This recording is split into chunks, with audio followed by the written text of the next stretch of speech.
Sal da igreja com a paz do Senhor, amém? Vamos orar para a gente começar a nossa aula de hoje.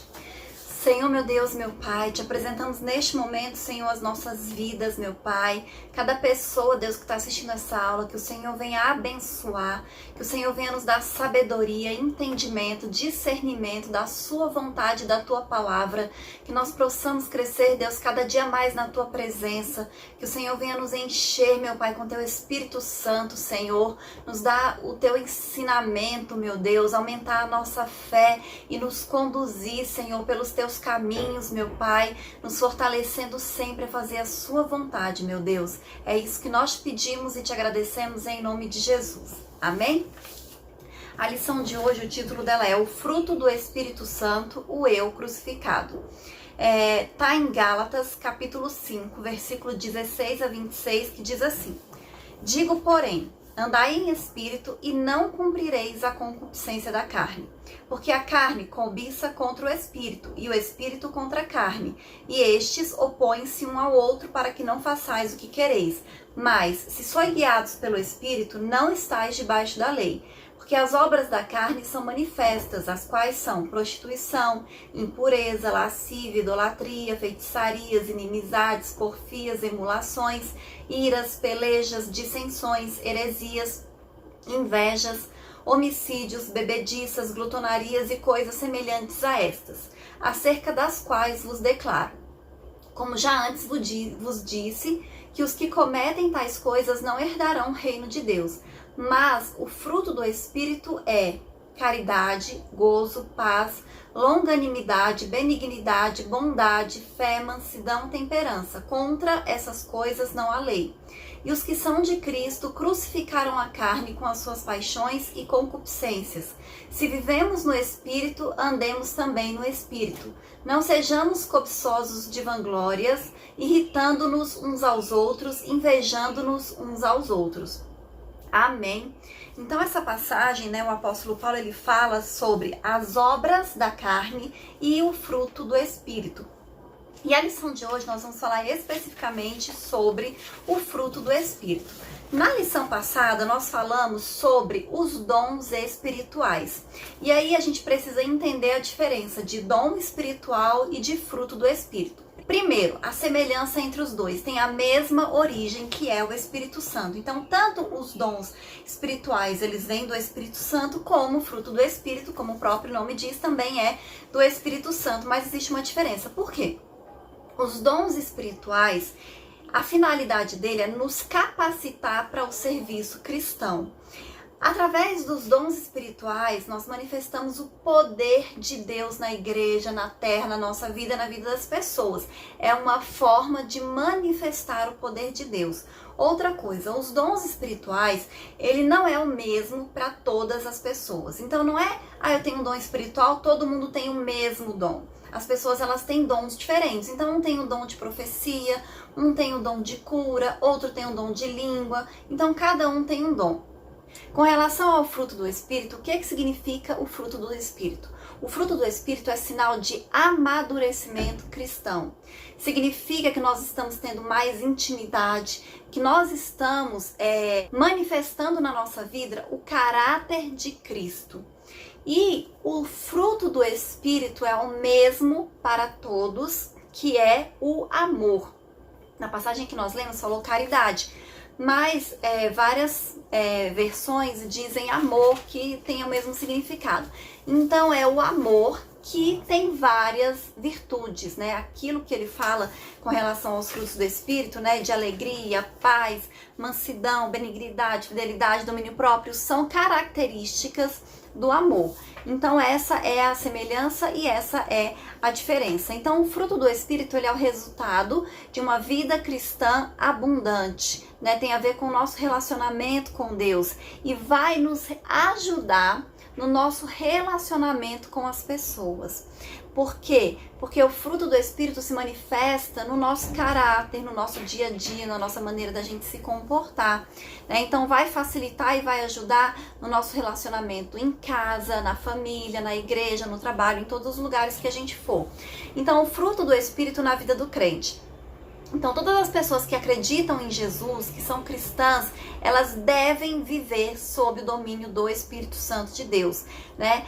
Ele é liberto da lei e dos rudimentos deste mundo e se torna submisso ao Espírito Santo de Deus. E a definição: Jesus, ele nos salva e nos dá o Espírito Santo. Ele nos renova e coloca em nós o desejo de fazer o que é bom e agradável a Deus. Então, o fruto do Espírito é um processo natural desse nosso relacionamento com Deus, do nosso amadurecimento cristão, do nosso desenvolvimento. Então, por isso que é muito interessante nós levarmos em consideração essa palavra amadurecimento. Porque a palavra de Deus diz que a partir do momento que nós aceitamos a Cristo, né, espiritualmente, nós vamos crescendo, como no desenvolvimento humano, né? Nós somos crianças e vamos amadurecendo espiritualmente. Isso também deve acontecer conosco. Nós não podemos ser meninos espiritualmente a vida inteira, nós precisamos amadurecer. E o fruto do Espírito na nossa vida é sinal de maturidade cristã. Amém? Então ele vai surgindo assim gradativamente nas nossas vidas, de acordo com o nosso crescimento, com o nosso desenvolvimento espiritual, amém? Algumas pessoas até falam sobre isso, né? Por que a palavra fruto aparece no singular, sendo que ele fala vários frutos, né? Ele não fala só de um. Então, o missionário Eurico Bernstein, ele explica esse singular, ilustrando o fruto como se fosse uma mexerica e os seus gomos. Então, o fruto é a mexerica e cada uma daquelas características são os gomos dessa mexerica. Amém? Ou seja, ele está querendo dizer que o fruto é o amor e aquelas 8 virtudes que ele cita logo em seguida são características do amor, são reflexo do amor na nossa vida. Significa que se nós temos o amor, nós temos aquelas características, aquelas virtudes, né, que ele cita logo em seguida. Então é por isso que está no singular. E andar no Espírito. Então, quando fala que nós devemos andar no Espírito, ele está dizendo que nós devemos ser guiados pelo Espírito Santo, né? Que nós devemos ser orientados pelo Espírito Santo de Deus. Porque ele fala assim, que nós podemos ou andar na carne ou andar no Espírito. Nós temos essas duas opções. Então, quando nós fazemos aquilo que é a vontade da carne, quando nós realizamos os nossos desejos carnais, nós estamos sendo guiados pela carne. Mas quando nós abrimos mão dos nossos desejos carnais para fazer aquilo que agrada ao Senhor, nós estamos sendo guiados pelo Espírito Santo de Deus. E isso requer muita humildade, muita submissão, muita santidade, muita busca, muito Espírito Santo de Deus mesmo na nossa vida, porque nem sempre é fácil nós abrirmos mão dos nossos desejos carnais para fazer aquilo que é espiritual. Mas também não é impossível e não é difícil. De acordo com que nós consagramos a nossa vida a Deus, que nós buscamos a presença do Senhor, que nós oramos, que nós jejuamos, né? Quanto mais nós buscarmos a presença do Senhor, mais fácil se torna, porque vai ser algo automático, nós não vamos ter a opção, não vai ser eu faço isso ou aquilo. Nós, espiritualmente falando e conscientemente falando, porque nós vamos estar condicionados a isso, nós vamos escolher fazer a vontade do Espírito sempre. Então, quanto mais intimidade nós estivermos com o Senhor, quanto mais nós buscarmos a presença do Senhor, mais fácil vai ser andar no Espírito, amém? Mais automático, né? Mais natural. Agora nós vamos falar sobre a diferença e a relação entre dons e o fruto do Espírito. Então, os dons espirituais e o fruto do Espírito, eles têm sua origem na mesma fonte, que é o Espírito Santo, e os dois glorificam a Deus, mas são coisas diferentes, como eu já expliquei no iniciozinho da aula, né? O amor, por exemplo, ele não é um dom, não é algo assim que algumas pessoas têm. O amor é o fruto do Espírito que todos nós devemos ter como cristãos. Qual é a diferença? O que há em comum, como eu já disse, é a fonte, a origem, que é o Espírito Santo. Então, a primeira e a maior modalidade do fruto do Espírito é o amor. Como eu disse, é como se fosse a mexerica, que é o fruto inteiro. E os outros são modalidades do amor, são virtudes do amor, são características do amor, que é como se fossem os gomos da mexerica. E o apóstolo Paulo usa o amor como representante do fruto do Espírito, ao comparar o fruto com os dons espirituais. Então o amor, ele diz isso, não é nem no livro de Gálatas, ele diz em outros livros também, ele é superior aos dons, e ele é o caminho mais excelente. Outra coisa que eu não tinha dito antes. Por exemplo, os dons, eles são para quê? Para ajudar no serviço cristão, para ajudar no trabalho da igreja. Então, os dons, eles são úteis aqui nessa terra, aqui nessa vida. Quando nós formos para a glória, não haverá mais a necessidade dos dons. Então, os dons, eles são necessários aqui nessa vida. Mas como diz a própria palavra de Deus, o amor, ele é o fruto, ele é o dom mais excelente, ele é o mais importante, ele é superior, mas o amor, ele vai permanecer. Então, na eternidade, nós ainda vamos usar o amor. É o que vai ficar, é o que nós vamos levar conosco, é o amor. Então, o amor, ele não vai ser passageiro como os dons. O amor, ele é permanente, né? Ele vai continuar ainda na eternidade. Amém? Agora vamos falar sobre o Espírito se opõe à carne. Então, o que levou o apóstolo Paulo a falar sobre esse assunto ali com a igreja da Galácia? Aquelas igrejas ali daquela região. Foi o abuso da liberdade cristã. Então tinha uma coisa que estava acontecendo naquela época. O apóstolo, né, iniciou ali a igreja e ela estava crescendo, né, estava formada, existiam pessoas ali que estavam levando o evangelho, mas se levantaram pessoas que se diziam cristãs, mas que eles eram judaizantes e legalistas. Então, o que eles ensinavam? Eles ensinavam que não bastava a pessoa ter fé em Jesus. Para que ela fosse salva, era necessário que ela cumprisse a lei, como, por exemplo, fazer a circuncisão, se abster de determinados alimentos. Então, eles tinham que manter os rituais da lei. E eles ensinavam isso, que para a salvação não era pela graça, não bastava apenas acreditar em Jesus, ter fé em Jesus, precisava também cumprir a lei. E quando Paulo ele fica sabendo disso, ele questiona, né, e ele fica indignado. Não é possível que vocês vão acreditar nisso, né, nessas coisas que essas pessoas estão falando. Acreditem naquilo que eu ensinei, naquilo que eu já falei. A salvação é pela graça. Vocês não precisam levar em consideração o que essas pessoas estão ensinando, o que essas pessoas estão falando. Amém? Outra coisa, a carne e o espírito. A palavra grega sarx, que significa carne, ela tem muitos significados na Bíblia, principalmente nos escritos paulinos, que pode significar uma fraqueza física, pode significar o corpo, pode significar o ser humano, o pecado, os desejos pecaminosos. Então, o contexto, ele determina o significado dela. Então, de acordo com o contexto que a palavra aparece, é que você vai entender qual o significado que você vai dar para ela. Então, no contexto das obras da carne, significa o conjunto de impulsos pecaminosos que dominam o ser humano, quando ele diz isso.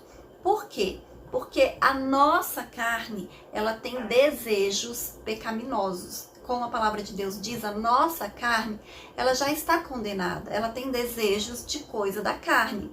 E da mesma maneira que a palavra grega pneuma, espírito, se aplica ao Espírito Santo de Deus, ao espírito humano, aos anjos e aos espíritos imundos. Então depende também de onde a palavra aparece, né, do contexto que ela está. E é só a gente prestar atenção ao contexto para saber de qual espírito o escritor está dizendo ali naquela passagem, naquela mensagem que ele está transmitindo. Então, a oposição do espírito contra a carne na vida cristã mostra que os que são de Cristo crucificaram a sua carne com as suas paixões e concupiscências, e isso acontece conosco diariamente, a morte do nosso eu. A gente escolhe né? Que a nossa carne morra, que a nossa vontade morra e que prevaleça a vontade de Deus, a vontade do Espírito Santo de Deus. E como eu disse, para que isso aconteça, é muito importante que a gente busque, que a gente ore, que a gente jejune, que a gente esteja sempre na presença do Senhor. Amém? E é uma escolha que nós fazemos. Às vezes a pessoa fala, mas é porque eu sou fraco. É fraco porque não ora, é fraco porque não busca, é fraco porque está espiritualmente fraco, porque não está tendo intimidade com o Senhor e com o Espírito Santo de Deus. E quando nós queremos fortalecer, nós vamos gastar tempo na presença do Senhor. Não adianta a gente querer passar o dia no celular, na televisão, assistindo várias coisas, notícias, novelas, Big Brother, todas essas coisas, e não alimentar o nosso espírito. Nós precisamos gastar tempo alimentando o nosso espírito, amém? E quando Paulo está falando das obras da carne, ele não está querendo acabar com a lista. Tanto que ele fala assim, outras obras semelhantes a essa. Então ele não põe um ponto final, são somente essas e pronto. E a gente pode classificar esses vícios, né, de obras da carne em 3 categorias. Sexo ilícito, que é prostituição, impureza e lascívia. Pecados de ordem religiosa, que é idolatria e feitiçaria. Pecados de ordem social, que são as inimizades, as porfias, as emulações, as iras, as pelejas, as dissensões, as heresias, as invejas, os homicídios, as bebediças e glutonaria. Então, todos esses, com relação às obras sociais, eles são os mais comuns, né? Os que acontecem mais no dia a dia. São os que nós estamos mais expostos a ele diariamente. Amém? A cachorrada hoje está querendo participar da aula, mas eu já vou ler a conclusão que diz assim: cabe a cada crente fazer uma análise introspectiva para verificar se suas inclinações são carnais ou espirituais. Salomão diz que o homem é aquilo que imagina a sua alma. Jesus diz que o homem fala aquilo do que o seu coração está cheio. O pensamento de cada ser humano norteia o seu comportamento. Se a mente é carnal, seu comportamento é carnal, que resulta em sua morte. Se a mente é espiritual, seu comportamento é espiritual, que resulta em vida e paz. Amém? Então a Bíblia nos ensina isso. A gente tem que controlar primeiro aqui, ó. A gente tem que colocar primeiro aqui a presença de Deus, o Espírito Santo de Deus. Então aquilo que nós acreditamos, aquilo que a nossa vida está cheia, que a nossa mente está cheia, é aquilo que nós vamos fazer. Até porque antes de nós fazermos alguma coisa, a gente primeiro pensa naquilo. Então nós temos que encher a nossa mente com a presença de Deus, com o Espírito Santo de Deus, com as coisas do Senhor. Nós não podemos achar, como eu disse, que nós vamos passar o dia inteiro mexendo no celular, no YouTube, na televisão, e mesmo assim nós vamos ser espirituais. A não ser que você esteja ouvindo pregações, ouvindo louvores, vendo coisas relacionadas a Deus. Mesmo assim, nós temos que ter momentos particulares com o Senhor, e isso é diariamente, não é de vez em quando, não, é todos os dias. Nós temos que orar e nós temos que ler a palavra do Senhor. Então, muitas vezes a pessoa fala isso, como eu já disse também, eu tô fraco ou eu sou fraco. É fraco porque não está buscando a presença de Deus. E às vezes a pessoa fala, eu não tenho tempo. Mas a pessoa tem tempo para fazer todas as outras coisas. A pessoa sabe tudo que está acontecendo no Big Brother, a pessoa sabe todas as notícias do mundo, mas ela não tem tempo para buscar a presença do Senhor. Então é uma escolha que nós fazemos. E se realmente você não tem tempo durante o seu dia, então acorde um pouquinho mais cedo, vá dormir um pouquinho mais tarde, use um pedacinho do tempo do seu almoço, mas encontre um tempo para buscar a presença do Senhor. Vale até você ir no banheiro durante o seu trabalho, no expediente, e fazer uma oração ali, ficar ali 5 minutos conectado com Deus. Ninguém vai te interromper, ninguém vai te atrapalhar. Então vamos dar prioridade para a nossa vida espiritual. Vamos dar prioridade para o Espírito Santo de Deus. Amém? Então vamos orar para o Senhor nos batizar com o Espírito Santo, para que a gente possa amadurecer espiritualmente, para que a gente possa receber os dons espirituais de Deus. Amém? Aleluia. Senhor, meu Deus, meu Pai, neste momento, Senhor, te apresento as nossas vidas, Deus, cada pessoa que está assistindo essa aula, meu Pai, e pedimos, Deus, que o Senhor venha com a tua unção sobre as nossas vidas, com a tua graça, meu Pai, com o teu poder, que o Senhor venha nos batizar, meu Deus, com o teu Espírito Santo, que nós possamos falar em novas línguas, Deus, que nós possamos receber dons espirituais, meu Pai, para que nós possamos servir a tua casa, meu Pai, a tua igreja, que nós possamos amadurecer, meu Pai, espiritualmente, manifestar o fruto do Espírito nas nossas vidas, meu Pai. Eu peço em nome de Jesus, meu Deus, que o Senhor venha nos encher, meu Pai, que o Senhor, Pai, venha trabalhar nas nossas mentes, no nosso coração, tudo aquilo que nos impede, meu Deus, toda resistência, meu Pai, que o Senhor vá repreendendo agora em nome de Jesus e que o Senhor venha derramar sobre nós, Senhor, o teu Espírito Santo, Deus, batiza, Pai, com teu Espírito Santo, Senhor, nos enche, meu Deus, com teu Espírito Santo,